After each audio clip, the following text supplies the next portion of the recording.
eu queria explicar, né, porque a gente já teve análises de várias emendas, subemendas, do pelo da mensagem retificativa, então eu quero fazer um apanhado, assim, geral do que foi efetivamente votado ontem, né, para a categoria estar informada disso. Mas antes eu queria rapidamente, né, recapitular algumas coisas que a gente vem dizendo para vocês entenderem o todo, pelo menos da estratégia jurídica que a gente está adotando nesse processo todo. Então, assim, ó, lembrar que a emenda constitucional 103 exigiu cálculo atuarial que embasasse a reforma da Previdência.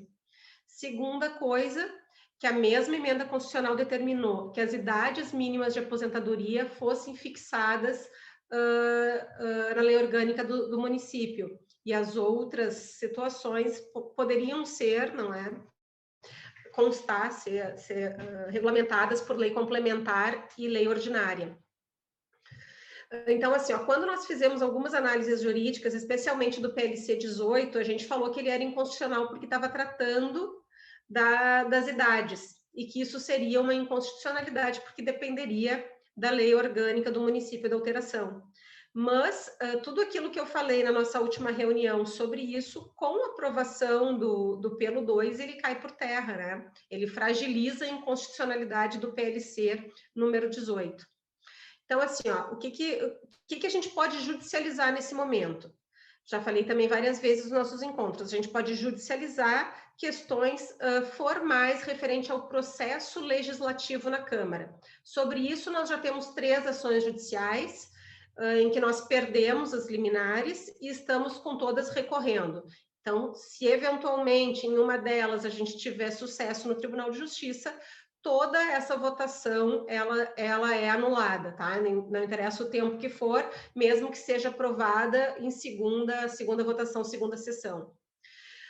Outras inconstitucionalidades que tenham no pelo e no PLC 18, que sejam de conteúdo, como, por exemplo, o cálculo atuarial, que a gente questiona a validade do que foi apresentado pelo Executivo, só poderá ser objeto de ação judicial depois que a lei entrar em vigor, porque o Judiciário não faz controle de conteúdo de lei nesse momento.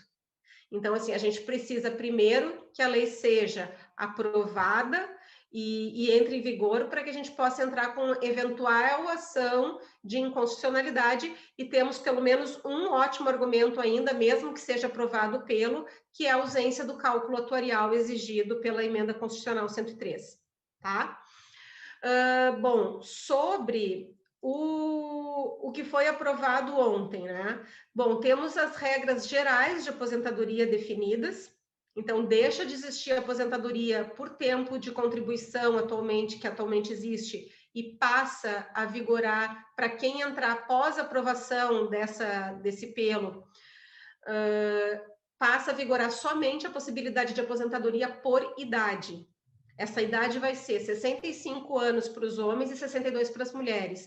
Então, não importa mais se a pessoa tiver 35, 30, 40 ou 50 anos de contribuição, se não tiver 65 anos de idade, se for homem, 62 se for mulher, não vai se aposentar. Além da idade, a pessoa precisa somar 25 anos de contribuição, 10 de serviço público e 5 no cargo. No que foi aprovado ontem, não foi definida a forma de cálculo dessa aposentadoria. Isso vai ser definido, pode ser definido, inclusive, em lei ordinária, tá? Então, na Constituição Federal hoje, aquela média e é 60%, etc., mas eu quero falar hoje só do que foi votado ontem. Então, não existe cálculo de aposentadoria para a regra geral, que vai valer para quem entrar no serviço público depois de aprovado esse pelo. Bom, professores têm redução de 5 anos nessas idades, então mulher 57, homem 60 anos. Tem uma novidade que passa a ser regulamentada a aposentadoria por exposição a agentes insalubres, que hoje não tem regulamentação. Então, se a gente empresta, né, a legislação da iniciativa privada para garantir a aposentadoria por agentes insalubres, e agora vai passar a existir. Então, vai se aposentar por exposição a agentes insalubres quem tiver no mínimo 60 anos de idade, e aí não faz diferença se é homem ou se é mulher, será 60 anos de idade. 25 anos de exposição a agentes insalubres, 10 no serviço público e 5 no cargo. Passa a prever a aposentadoria especial também para pessoa com deficiência, que só se exige daí 10 anos de serviço público e 5 no cargo.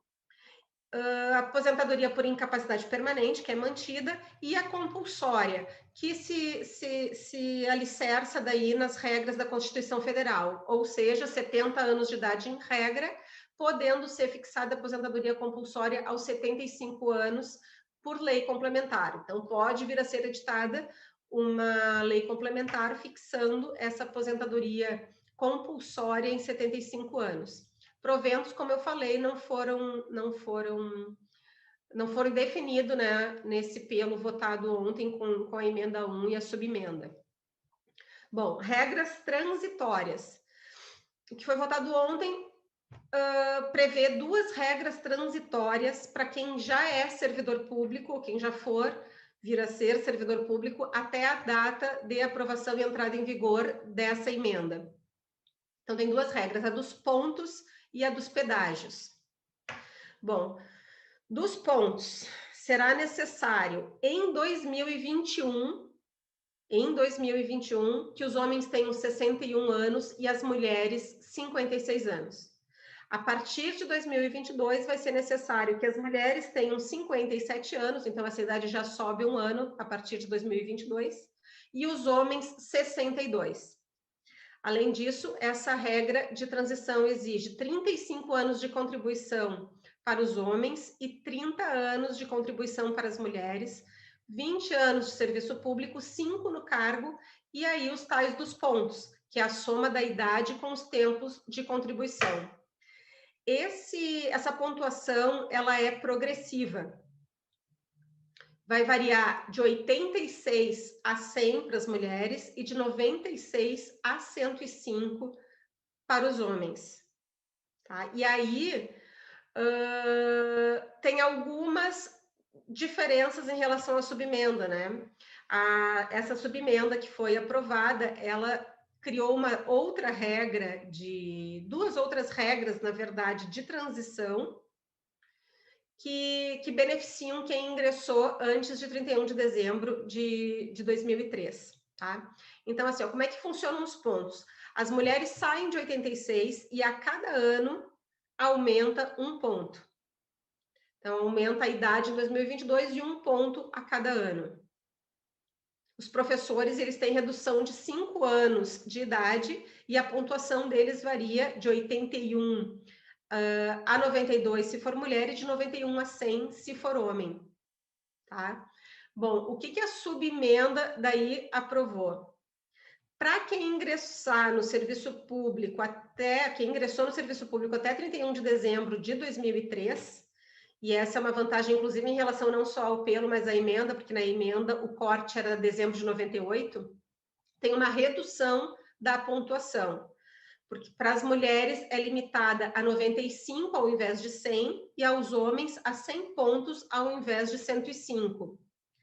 Isso, claro, aparentemente é uma vantagem, mas a gente não pode esquecer que tem que cumprir os outros requisitos de qualquer maneira, né? Então, os homens, eles terão que ter 62 anos igual e as mulheres 57. Então, não adianta essa redução na pontuação, porque eventualmente igual a pessoa vai ter que trabalhar o mesmo tempo da regra, né, anterior, se não tiver a idade mínima. Mas, de qualquer maneira, né, em tese, é um benefício que a subemenda trouxe, essa limitação de pontos para quem entrou até 31 de dezembro de 2003.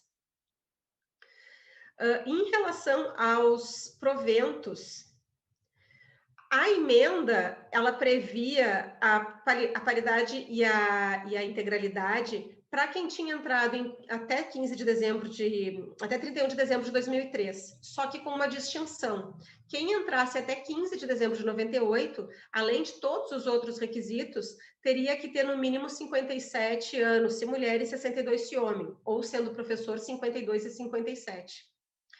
E para quem tivesse entrado até dezembro de 2003, essa idade mínima era maior. As mulheres teriam que ter no mínimo 60 anos de idade e os homens 64. Bom, aqui tem uma coisa bem estranha.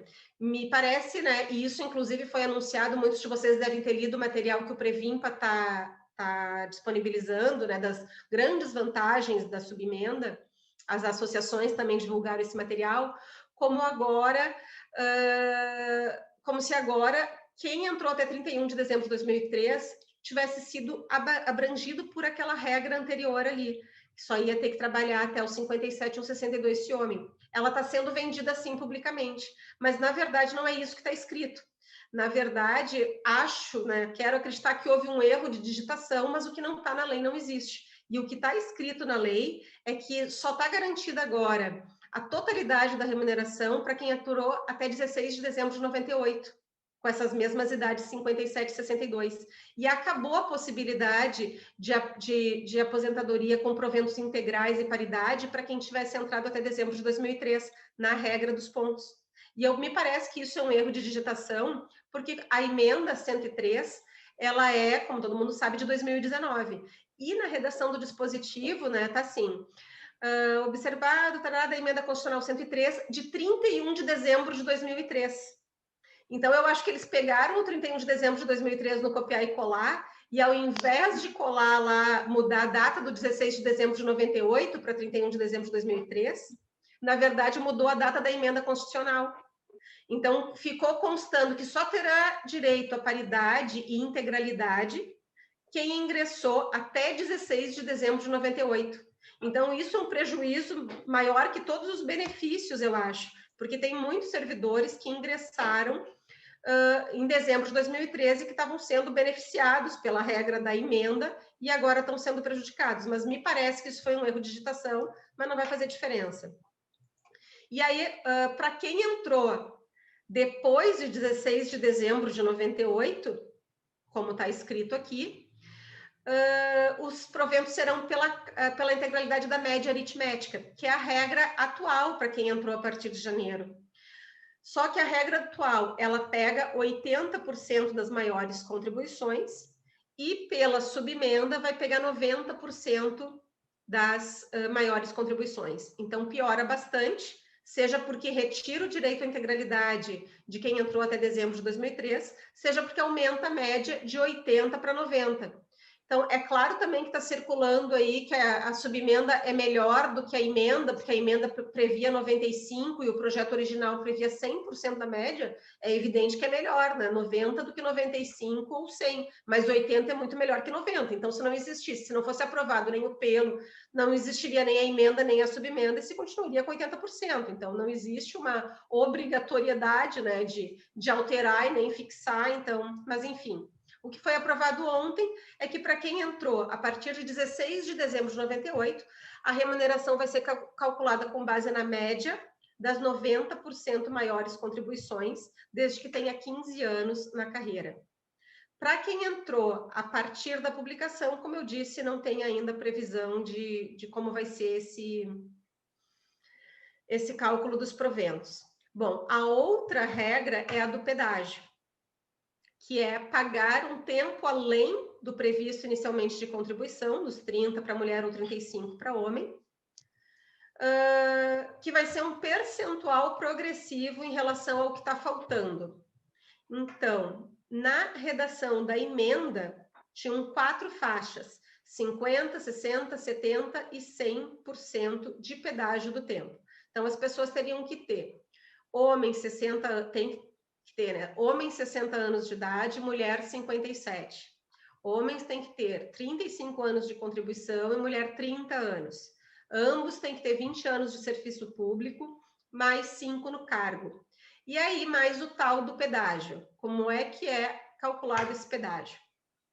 Na emenda, para quem tinha até 2 anos faltasse, né, 2 anos para completar os 30 ou os 35 anos de contribuição, 50% do tempo faltante. Então, se eu, sendo mulher, já tiver na data de publicação da emenda 28 anos de contribuição, me faltam 2. Eu vou ter que pagar um pedágio de 50% desses 2, né, que seria 1. Então, eu me aposentaria, completaria o tempo mínimo de contribuição em 3 anos. A emenda previa, então, 50% para 2 anos, 60% para quem faltasse entre 2 e 5 anos, 70% para quem faltasse entre 5 e 8 anos e 100% do tempo acima de 8 anos. Ou seja, se me faltassem 8 anos para completar, se eu tivesse 22 anos de contribuição, me faltassem 8 anos, eu teria que trabalhar mais 16 anos. Professores, eles têm redução de 5 anos no tempo de contribuição e na idade mínima. Bom, a subemenda melhorou bem pouquinho essa situação, porque tirou a faixa ali dos 60%, que era para quem tivesse entre 2 e 5, para deixar 50%, estendeu, né, na verdade, a regra dos 50% até os 5 anos faltante. Então, antes, quem tivesse 5 anos faltante ia ter que trabalhar os 5 anos mais 60% desse período, e agora vai ter que trabalhar só mais 2 anos e meio, 50% desse período. Além disso, e essa sim talvez seja uma vantagem mais efetiva da subemenda, houve uma limitação do pagamento desse pedágio à idade. Justamente pelo que eu falei agora, porque imagina, se eu tivesse que trabalhar mais 16 anos, mas já tivesse 60 anos, por exemplo, eu ia cair na compulsória, nem ia conseguir pagar o pedágio, porque antes de completar os 16 anos de pedágio, eu já ia ter saído na compulsória. Então, na verdade, eu estaria retirando, eventualmente, o direito de alguém conseguir se aposentar preenchendo esses requisitos. Então, houve uma limitação desse pedágio à idade. Então, independente do tempo que falta, o pedágio vai ser no máximo cumprido, né? No máximo até os 62 anos da mulher e os 65 anos do homem. Claro que os outros requisitos têm que ser cumpridos, né? Tem que ter 20 anos de serviço público, 5 no cargo, 35 ou 30 de contribuição, né? Então, os outros requisitos têm que ser, mas o pedágio em si, quando chegar aos 62 e aos 65 anos, o pedágio ele é estancado. Então, digamos que essa é uma melhor vantagem que a subemenda trouxe. Bom, os proventos. Aqui sim é garantido daí os proventos com integralidade e paridade para quem entrou até dezembro de 2003. A média aritmética, nos mesmos termos que eu falei antes, 90% das maiores contribuições para quem tem entrado no cargo até a data da publicação da emenda. E para quem entrou depois também não tem ainda cálculo de como serão os proventos, né, para quem entrar depois. E aí a subemenda trouxe mais um benefício para quem ingressou até 15 de dezembro de 98, que é a possibilidade de redução da idade mínima, que é uma regra, na verdade, que já existe hoje, né? A possibilidade de reduzir a idade mínima de aposentadoria para quem entrou. Só que a regra atual, ela não prevê limite. Se tu, sendo mulher, se aposenta atualmente com 55 anos, se eu sou mulher e preciso de 30 anos de contribuição e já tenho 35, pela regra atual, eu posso me aposentar aos 50 anos, porque como eu tenho 5 anos que excedem ao meu tempo mínimo de contribuição, eu posso reduzir a minha idade. Então, essa é uma flexão uma variação, digamos, daquela regra, porque a redução dessa idade é limitada a 2 anos no máximo. Então, para mulheres, pela regra aprovada ontem, do pedágio, precisa de 30 anos de contribuição. Se eu tiver 32 anos de contribuição, ao invés de me aposentar com 57 anos, eu me aposento com 55. Mas se eu já tiver 35 anos de contribuição, igual eu vou me aposentar com 55 anos, não tem como reduzir mais a idade.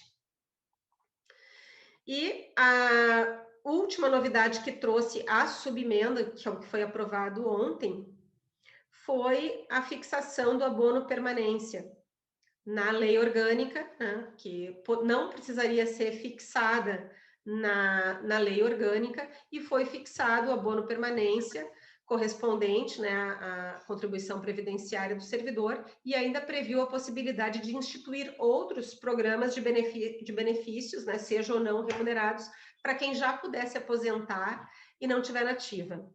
Queria dizer ainda que tem outras situações que estão sendo vendidas. Os direitos adquiridos estão na lei orgânica. Isso tudo é balela, não precisava estar, então foi colocado, mas era desnecessário, porque a própria emenda constitucional já tinha. Então, estão vendendo uma garantia desnecessária para justificar a validação desse pelo. E, por fim, queria dizer também, né, ratificando a fala já do João Ezequiel, que, na verdade, não existe nenhuma garantia, nem nas alíquotas, nem em nada mais, porque o acordo todo, que é fixação dos 14% da alíquota e um melhor cálculo dos proventos de aposentadoria, que atualmente a cota familiar sai de 50 e sairá de 60, primeiro que isso não está aprovado ainda, então é um acordo que pode ou não ser cumprido. Se os vereadores amanhã romperem com o Melo e não votarem o projeto, não vai ser, não tem acordo, né? Então, assim, ó, se fosse minimamente sério esse acordo, assim como o abono permanência foi trazido para dentro da lei orgânica, outras regras poderiam ter sido trazidas, como o limite máximo, não precisaria fixar a alíquota, mas poderia dizer, por exemplo, uma regra geral dentro da lei orgânica que dissesse, em hipótese alguma, a alíquota de contribuição previdenciária ultrapassará 14%. Então, tu não precisa já fixar as alíquotas dentro da progressividade, até porque elas podem ser baixadas ou não, mas poderia, por exemplo, ter fixado um teto máximo das alíquotas previdenciárias dentro da lei orgânica, como poderia ter trazido o cálculo da pensão para dentro. Então, se fosse um acordo sério dos vereadores com a sociedade, como eu digo, como servidores, teriam exigido, no mínimo, que esses postulados do acordo tão benéfico tivessem sido trazidos para dentro da lei orgânica. Porque o que está destinado a uma lei orgânica não pode ser regulamentado numa lei complementar, mas o contrário não é verdadeiro, tanto que o abono permanência pode ser fixado em lei complementar e eles trouxeram para dentro da lei orgânica. Então, assim, ó, fosse minimamente sério o acordo do Melo com os vereadores e com os servidores públicos, esses postulados estariam, porque senão tu aprova hoje o pelo e, como falou o João Ezequiel, daqui um mês ou dois ou no ano que vem, chamando um outro PLC, rompendo com o acordo, né? Então não é acordo nenhum. E aí o servidor não vai ter nem a garantia da necessidade dos 24 votos.